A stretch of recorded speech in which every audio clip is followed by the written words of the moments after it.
Ready? 95 watts per minute कोट स्टार्ट। प्रतिदावा क्षतिपूर्ति या अन्यथा के लिए हो सकता है। प्रतिदावा को उस वाद कारण से संबंधित होना चाहिए जो वाद संस्थित किए के पूर्व या पश्चात अद्भुत हुआ हो। यदि प्रतिदावा में वाद कारण ऐसा है जो वाद संस्थन के बाद उद्भूत हुआ है, इसे लिखित कथन प्रस्तुत किए जाने के पूर्व या उसके लिए दिए गए समय के पूर्व प्रस्तुत किया जाना चाहिए। पैरा अर्थात विधायी का लिखित कथन मुजरा या प्रतिदावे को अति विलंब से प्रस्तुत करने को प्रतिबंधित करने का आशय रखती है।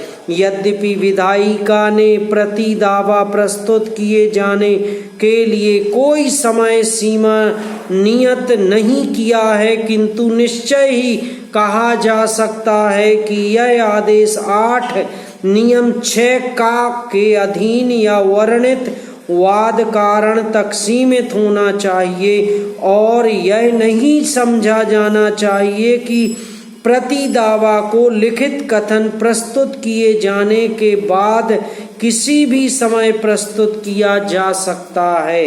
न्याय उद्देश्यों की पूर्ति एवं प्रक्रियात्मक न्याय के लिए न्यायालय को न्यायिकता एक संतुलित संपर्क अपनाना चाहिए।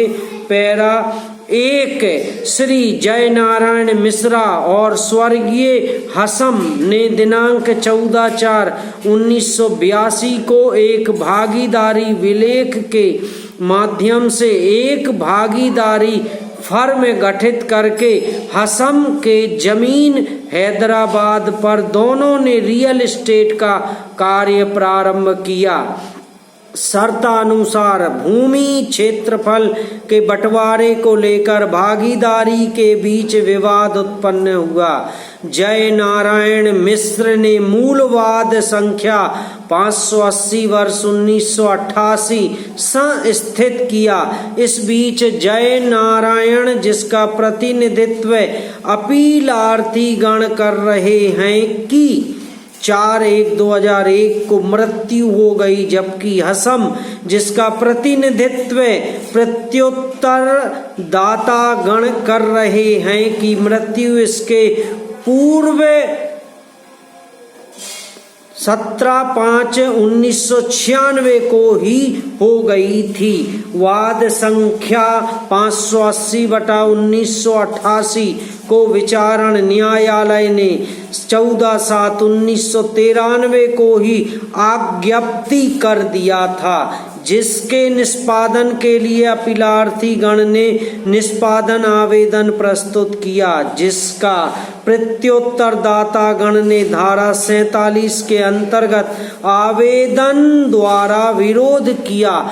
आदेश दिनांक 1/2/2006 के द्वारा सीनियर सिविल जज हैदराबाद ने निष्पादन आवेदन अस्वीकार कर दिया और प्रत्युत्तरदाता के आवेदन को स्वीकार करते हुए अभी निश्चित किया कि मृत व्यक्ति मूल प्रत्युत्तरदाता के विरुद्ध पारित आज्ञप्ति को उसके विविध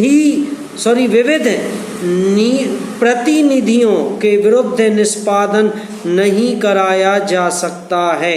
आंध्र प्रदेश उच्च न्यायालय हैदराबाद ने भी आक्षेपित निर्णय आदेश दिनांक 9/4/2009 के द्वारा विचारण न्यायालय के निर्णय की पुष्टि कर दिया। अतः अपीलार्थी ने यह अपील प्रस्तुत किया।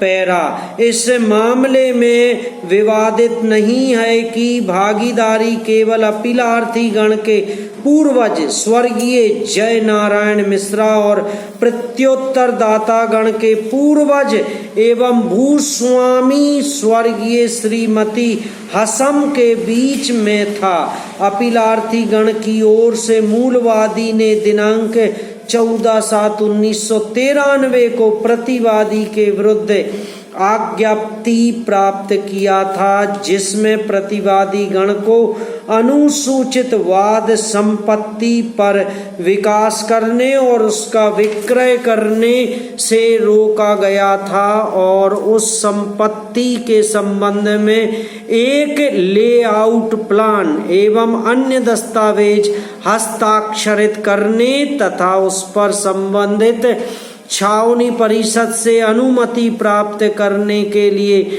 निर्देशित किया गया था। पैरा आज्ञप्ति के अवलोकन से और स्वयं अपीलार्थी गण ने स्वीकार किया कि निष्पादन याचिका में चाहा गया उपचार आज्ञप्ति के विस्तार क्षेत्र से बाहर जा रहा है। सुस्थापित सिद्धांत है कि निष्पादन न्यायालय आज्ञप्ति से बाहर नहीं जा सकता है। समाप्त।